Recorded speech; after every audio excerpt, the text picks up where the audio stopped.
So happy rainy day from the Grand Nico Dive Hotel. I brought an extra webcam so I could show you Japan while I'm doing my show. So let's switch cameras back and then turn back on the virtual background.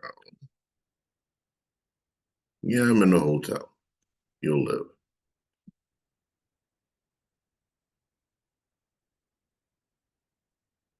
And because we're in Japan, let's just use Japan.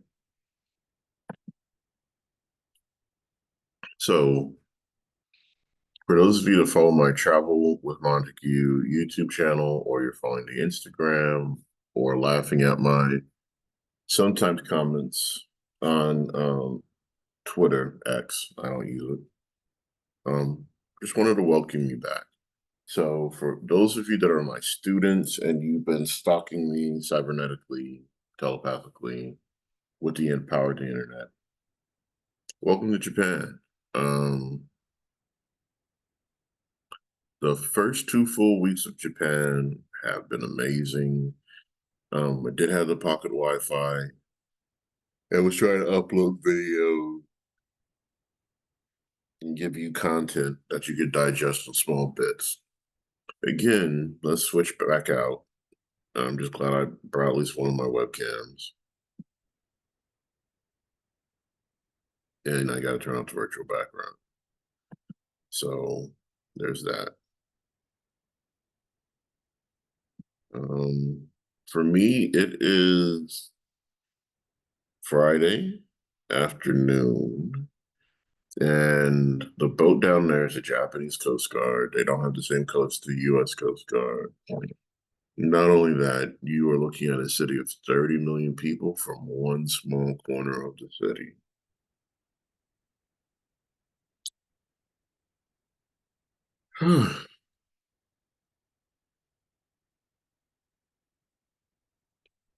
So I don't know what to tell you except that I'm enjoying this time of my life and the second group of travel companions that are family. And tomorrow I'm going to a Disney location for the first time in my adult life and in my entire life. So I'm excited about that. What is interesting about this whole experience for me is that I'm doing more things that I've never done before. I'm having new experiences that I never planned on, good and bad. Um, the challenge lately has been planning for someone who doesn't eat meat. The other challenge is the fact that my mouse that I've had for almost 2.5 years decided to take a crap. So I got to use the D-pad. I might go buy a mouse today if I can find one for under 30 bucks. I've had this mouse for 2 years and I don't know if it crushed, cracked. I see no visible damage. I'm kind of sad. It's not a battery powered, it's USB, and I can't even open it to figure out what's up. So I'm kind of miffed here.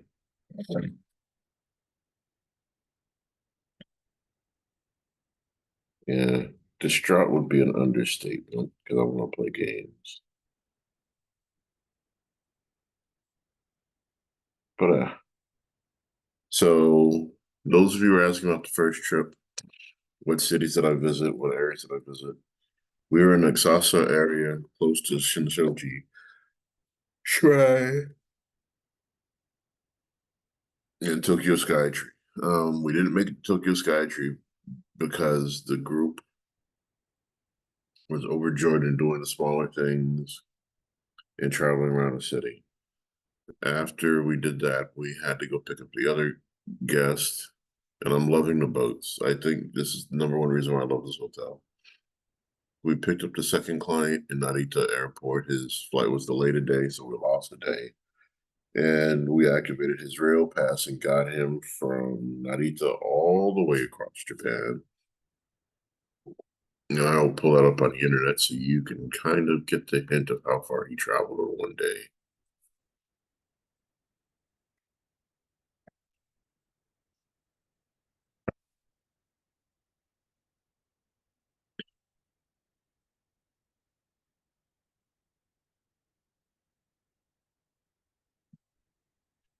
So I'm pulling that up right now and I'll share my screen and then, we can learn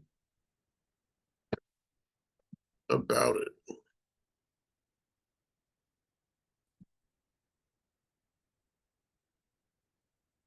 So because we picked them up on a Saturday, I'm going to put it for a Saturday and just say it was tomorrow and we started at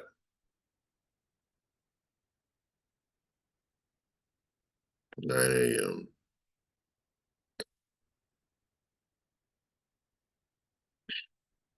So technically a 7-hour day of just being on a train across Japan to Kumamoto City.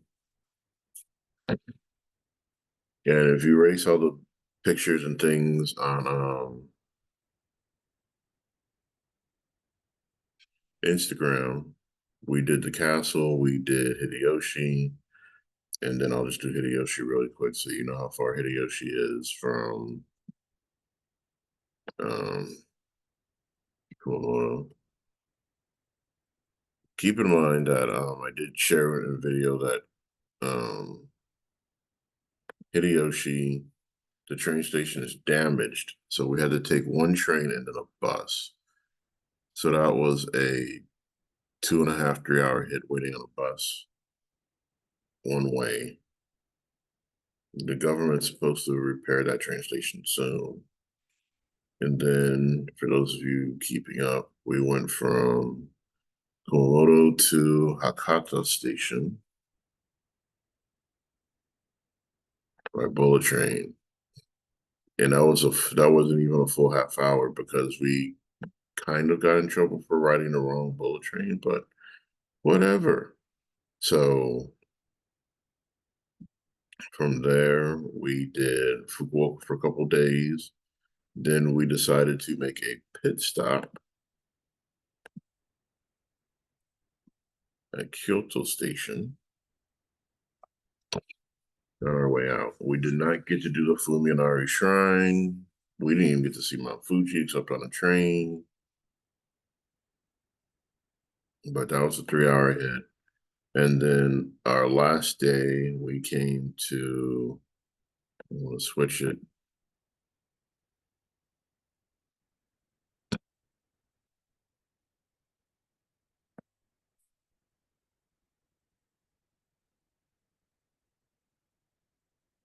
So we crossed Japan again, and I don't even know how many miles that is, but whatever. We had a great last day. They went home. Man, didn't sleep well last night, so I'm trying to power through this video, talk to you guys at the same time, just give you what's real.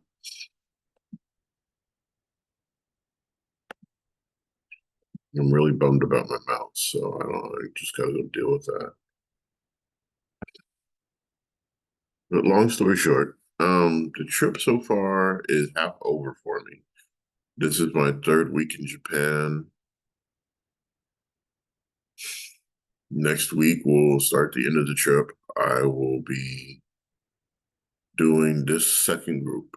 And a lot of you, including friends and family, have asked, so why are you in Japan for 6.5 weeks?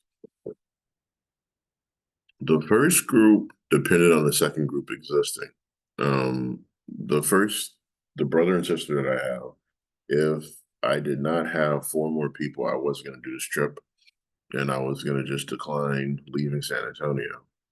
So when the other group showed up, there was a tentative third group, which mitigated into two possible groups, and both of them canceled. They chose Italy, and that's fair. Italy and Japan are not the same. You wanted to do Europe, I wanted to do Asia. No one's upset. I hope you enjoyed your week in Italy. Um, when I bought the plane ticket, I bought a non-refundable, non-transferable plane ticket. Not that I was trying to be cheap. It's just that I was banking on using some of the money not spent on a ticket to entertain the third group by going to things that they asked me to plan for them. Am I going to do those things now that they're not here? Some of it, yeah. The rest of it, not. I don't want to go to Tottori-ken. Tottori-ken is on the side of Japan, closer to Korea, and that has all of the sand dunes where they make their fantasy desert steampunk movies in Japan. I'm not interested. I could care less. There's a couple of castles that I wanted to go see on that side of Japan. I'm not really motivated to ride that train by myself with all the suitcases. I overpacked. So for anyone coming to Japan, if you are not bringing a gaming laptop, if you are not bringing anything bigger than an iPad, you can get away with a duffel bag and a backpack. Just being real with you. If you're not bringing a professional DSLR camera like my Sony a6400, use your phone. And this is just wisdom and experience talking. Um, and sidetrack, if you get the new DJI Osmo Mobile Pocket, I've seen about 30 people with them in less than a week. People from China, people from the United States, people from Europe are using the DJI Osmo Mobile Plus. It's small, compact, it fits between my fingers, literally. My hands aren't that big. It's a flip up size of a credit card. Camera pops up. You can hold it 3 or 4 fingers, 2 fingers, and it's recording. It's a small sensor, but it's recording in 4K and 1080p, 720p, all the way up to 8K if you pay for the upgrade model. And I brought the 6400, and then I have a Tamron telephoto lens. Oh my god, that thing is a beast in weight. I never realized how heavy it was until it was on my back for 8 hours, standing on trains and moving through Japan. It is a beast. Beautiful, but it's a beast. So, in all hindsight, I packed for this trip, and I got blessed with friends. Is all I gotta say on that. So, for an optimal trip to Japan, you have two choices: trail, rail pass, or no rail pass. If you just want to see Tokyo, lounge around the city, try all the little dive bars and things you see on Instagram and YouTube, highly recommend getting multiple bus, subway, and regional rail passes or city only JR tickets. It's so much cheaper. Having a JR pass, you're moving around the country, which leads us to option B, which is what I normally do. Um, if you can't get more than 14 days, 16 days, instead of getting a full JR rail pass, get a regional. Pick your battles. Um, a lot of people are like, I gotta see everything. I have to do everything now, now, now. No, you really don't. Um, as I get older and my shoulders and my knees aren't 35 or 28 or even 19 anymore, get a hotel within your budget. Book 4 to 5 nights. Explore the area around your hotel, the city that you're in, and the area. Get everything you want in. Get your ramen in, get your sushi in, get your live music experience in. Check out one of the many malls that Japan has to offer, and just live the life that you want, or as close as you can live it at home. The misconception a lot of people have about Japan is you have to keep up with the Joneses. Nah, live life like you would at home, just in Japan, and then step out of your comfort zone and move on to other things. That's the best way to explain it, and I'm not going to repeat myself. Live life the best way you can for the experiences that you want. Disclaimer time.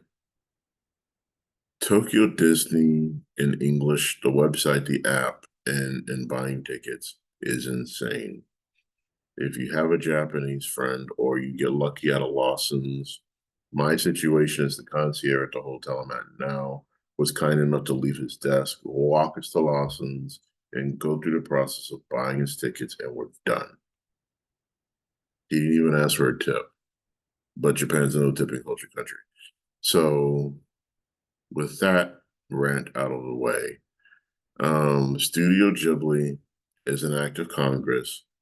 If you don't mind dealing with a JTB representative doing a tour before the park of Studio Ghibli, just pay the money. It'll save you the sanity. I have tried 3 times unsuccessfully to buy tickets for Studio Ghibli, and I'll literally log into the website on time, and the tickets are gone. Talking to the concierge at the hotel, found out that a lot of the travel agents in Japan, what they're doing now is that they are buying tickets in bulk and then reselling them through other websites, which is kind of annoying and frustrating in the same breath. So, yeah, there's that. Other things to consider. As Americans and as a teacher, my summer break is the summer, which is the rainy season in Japan. So I've literally, out of the past 17 days, have 5 days with rain. And if you don't mind the rain, it really cuts down on the free stuff for waiting. So when today, for example, going by Shibuya 109, there was only 3 people trying to take pictures with the Hachiko statue. Go figure. Because it's usually 100 when the sun's out or it's just windy. So there's the other big hit there.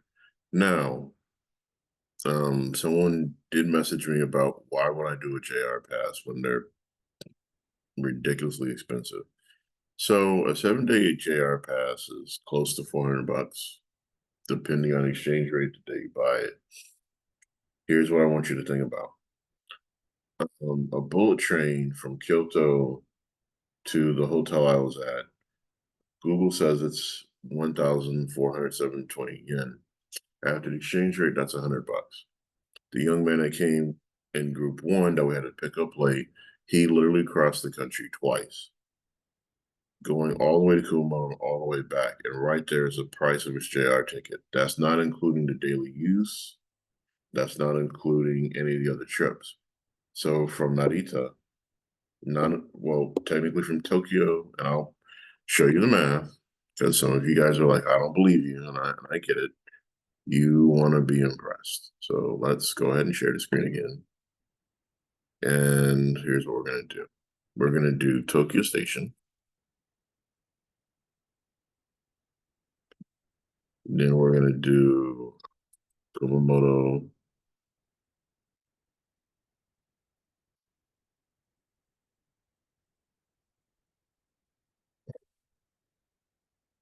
And we're using a simulated time and date.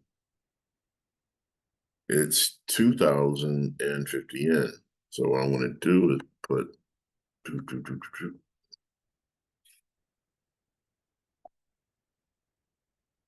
174 bucks.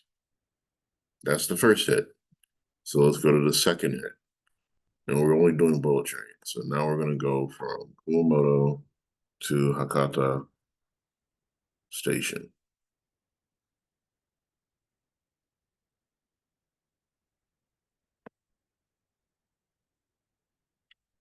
53, 52.30. All right. So we got 174.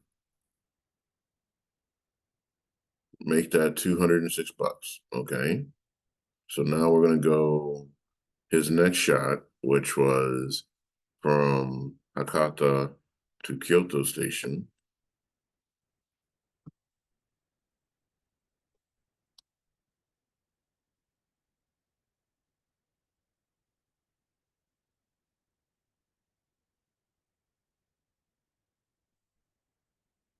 Yeah, 16,240.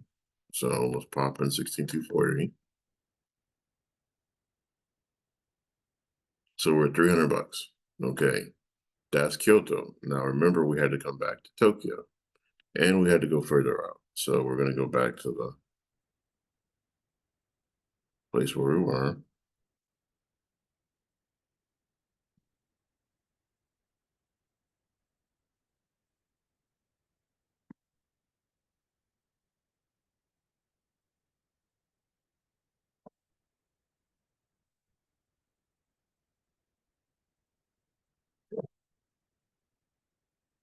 and that's another $140.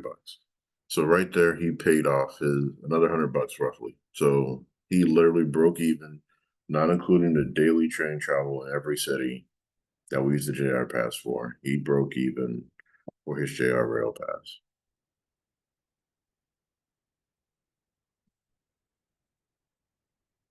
Can't argue with the logic. So there's the proof positive there. Now I want to stop the share and say, hey,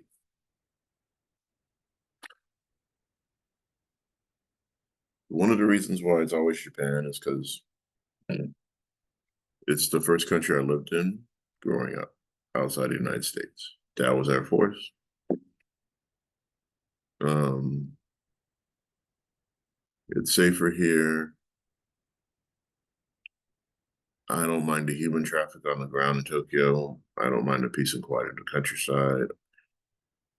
I'm not offended easily, just really not offended. And life's been amazing. So Japan is what you make it. This is the first video I'm going to pop up online, and then I want to do a compilation of all the things I've filmed and photographed and put some music to it and give you guys that. But so far, it's been amazing. You should be here. You should be here. So let me go back to the camera, turn off the background filter for you really quick, and just let you see the rain. I caught a good nap. And the rain's getting a little bit harder. Not even worried about it. And when we get to either Osaka or Kobe, I'll do another stream, but I'll do it live. So thanks for watching. Y'all have a